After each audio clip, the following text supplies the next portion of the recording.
Olá, tudo bem? Como vai? Meu nome é Giovanni Braga, compartilhe os nossos vídeos.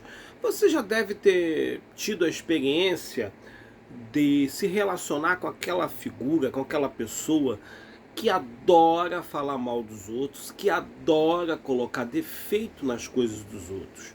Ela sempre coloca defeito, ela sempre busca o pior. E quando existe um erro, ele supervaloriza esse erro. Eu conheço pessoas que fazem isso direto comigo. Como eu sempre faço vídeo na internet, às vezes, por aceleração da fala, por ansiedade, você comete um erro de concordância verbal, você escreve algo errado, tudo bem. Eu sei que pelo fato de eu ter mestrado, ter doutorado, doutorando, ter 4 faculdades, né, e ainda ser estudante, resolvi depois dos 40 fazer uma outra faculdade. Eu sei que tudo isso não me coloca numa posição de erros, né? As pessoas acham que eu não posso cometer um erro nunca, que eu não posso esquecer uma vírgula jamais, que eu não posso errar nunca. Elas acham que eu sou o grande gênio Einstein, que jamais poderei cometer um erro, mas elas sabem disso e elas ficam buscando apontar. Uma vez eu escrevi um negócio errado, troquei um erro de digitação, a pessoa, nossa, que absurdo, mas a pessoa sabia que era um erro de digitação, não é? Mas ela supervalorizou esse erro de digitação, não para tentar me alertar, mas sim para tentar me ridicularizar, para tentar me colocar numa posição de inferioridade, né? Tem muita gente que faz isso. Ou então querer desvalorizar as casas dos outros, as suas coisas, não é? Ah, eu tenho esse carro. Ah, mas esse carro é assim, tem outro carro melhor. Sempre bota o seu carro, a sua casa em segundo plano. Por exemplo, eu nunca morei de aluguel, graças a Deus. Sempre fui pobre, mas nunca morei de aluguel, graças à família, né? Que sempre, principalmente a minha mãe, que sempre construiu os imóveis, casas simples, mas casas que, se você for botar na ponta do lápis hoje, com uma pessoa pobre construir, não vai ser fácil. Quer dizer, nós temos uma casa bem grande, numa área legalizada, numa área perto da praia, atravessou a rua, está na praia.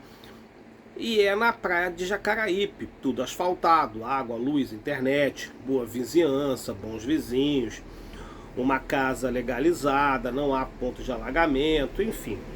Uma região que já foi melhor, mas aí passou por uma crise, ainda permanece na crise de segurança pública, como em qualquer parte do planeta, nós vivemos uma segurança pública.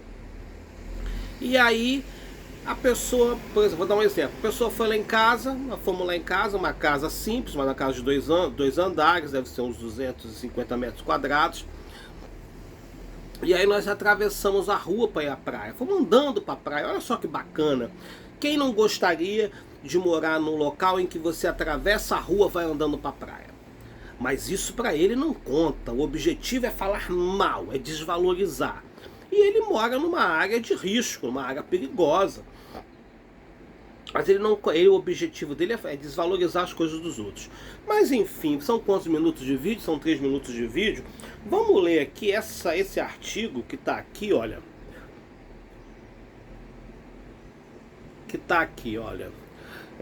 Notícias. Falar mal dos outros pode ser indicativo de problemas com a autoestima. Pode ser. E pode ser uma maldade, pode ser uma pessoa que gosta de falar mal dos outros, sim. Aí o artigo começa o seguinte: especialistas pontuam que fofoca cumpre papel social e que maledicência pode dizer mais sobre o falador do que sobre a pessoa de quem ela fala. Sim, se ela está fazendo fofoca dos outros, percebe-se que ela é uma pessoa má, maledicência. Tão desprezada e tão praticada, a fofoca pode tanto ser motivo de socialização, como gerar alguma repulsa, ainda que esse hábito tenha um quê de irresistível. Há até quem defenda que esse tipo de manifestação tenha sido fundamental para a sobrevivência da espécie humana, sendo uma vantagem evolutiva. Isso porque, segundo teóricos, o mexerico, a fofoca desgraçada, foi instrumento para que os primatas desenvolvessem, por exemplo, a capacidade de trabalho em equipe. Se um deles se ferisse, mesmo que não comunicasse isso ao grupo a que pertencia, essa história poderia se espalhar, favorecendo que outros se voluntariassem a desenvolver as suas funções. Mas é claro que o fuxico está longe de ser uma virtude absoluta, muito longe. É muitas vezes mais do que falar sobre alguém que não está presente. Esse comportamento vem acompanhado da maldade, da maledicência. Maledicência. Em tais situações, o hábito tende a ser pouco edificante. Foi partindo da premissa de que a fofoca estaria necessariamente... Quantos minutos de vídeo? São 6 minutos. Foi partindo da premissa de que a fofoca estaria necessariamente associada ao consumo de falar mal de alguém, que Mariana foi às redes sociais compartilhar um aprendizado. Em uma publicação no Instagram, a jornalista e influenciadora digital revelou que um questionamento de seu marido, o ator Felipe Simage, mudou a forma como ela lida com a boataria. Fui contar uma coisa pro Fi e ele disse, abre aspas, ele disse no meio da história: isso que você vai me contar vai edificar a minha vida, edificou a sua, da nossa família. Escreveu completando que optou por não continuar a conversar e que a reflexão foi um divisor de águas em sua vida. Aí é isso, né? Fofoca é um horror, nós precisamos saber lidar com isso. Existe fofoca positiva? Existe. Quem é que nunca fez uma fofoca? Quem é que nunca... Não é nem fofoca, às vezes você fala alguma coisa para esboçar o que você está sentindo, né? Para esboçar a sua revolta sobre alguma coisa. Mas quando você faz uma fofoca mentirosa para inventar algo sobre o outro, aí vira crime, né?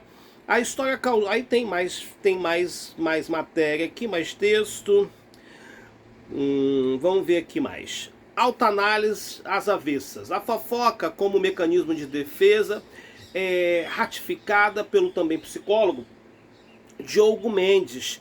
Ele acrescenta que essa postura, em diversos casos, está associada a problema de baixa estima e à necessidade de aprovação. Quem passa o dia apontando os erros alheios, sem conseguir ver os atributos positivos de ninguém, possivelmente não consegue ver as suas próprias qualidades, sugere. Para Mendes, uma das características mais marcantes daqueles que têm o hábito ou que têm o prazer em falar mal dos outros é justamente o baixo contato experiencial. Estamos falando de um sujeito que conhece pouco de si próprio, que conscientemente é incapaz de fazer uma autocrítica. Curiosamente, esse indivíduo acaba fazendo uma análise de si mesmo às avessas, ou seja, passa a projetar e apontar nos outros defeitos que são, na verdade, seus. E aí uma frase atribuída ao psicanalista austríaco Sigmund Freud diz o seguinte: o que Freud dizia?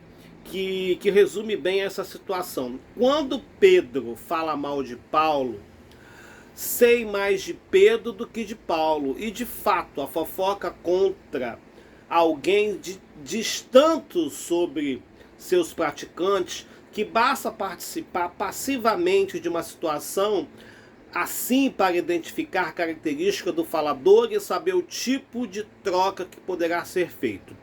Abre aspas. Finalizamos por aqui. Você pode pegar esse texto na internet. Eu continuo aqui no YouTube. Mais um pouquinho, vamos lá. Ao ouvir uma conversa, somos capazes de saber se aquela pessoa anda maldizendo alguém com que nós identificamos, de forma que nossa escolha pode se afastar. Enfim, a fofoca é um mal da história da humanidade, né? Quem nunca ouviu uma fofoca, quem nunca foi vítima de fofoca, quem nunca falou de alguém, todos nós. É claro que existe o peso da fofoca. Eu já fiz fofoca, mas sem objeto, sem o objetivo de querer destruir a pessoa, sem o objeto da maldade, sem o objeto de querer atacar ou derrubar o outro. Mas isso acontece muito, né? O mentir sobre o outro, o inventar sobre o outro, isso é muito perigoso. E principalmente nessa globalização, nessa revolução tecnológica, com várias ferramentas tecnológicas, virtuais, a fofoca pode transformar-se numa grande mentira, calúnia contra uma pessoa, levando a pessoa até cometer um absurdo. Então, nós precisamos pensar muito sobre isso. Nós precisamos ter um pouco mais de ética. Eu, por exemplo, saindo dessa questão da fofoca e tentando valorizar o outro, eu sempre valorizo o outro. Nossa, você mora no bairro legal. Nossa, que roupa bonita. Nossa, você mudou. Que tinta linda que você pintou sua casa. Nossa, você restaurou seu armário, ficou ótimo. Mas eu tenho conhecidos que sempre está pronto para colocar defeito nos outros. Isso é muito ruim, não é? Muito ruim, e dá vontade de falar: olha, você sabe onde você mora? Você mora num lugar assim, assim, assim, assim, assim. Só que eu não vou falar para não criar mal-estar, não é? Mas ele gosta de desfazer das coisas dos outros. Você deve ter tido esse tipo de gente na sua vida. Enfim, compartilhe, se inscreva. Meu nome é Giovanni Braga, até mais, obrigado.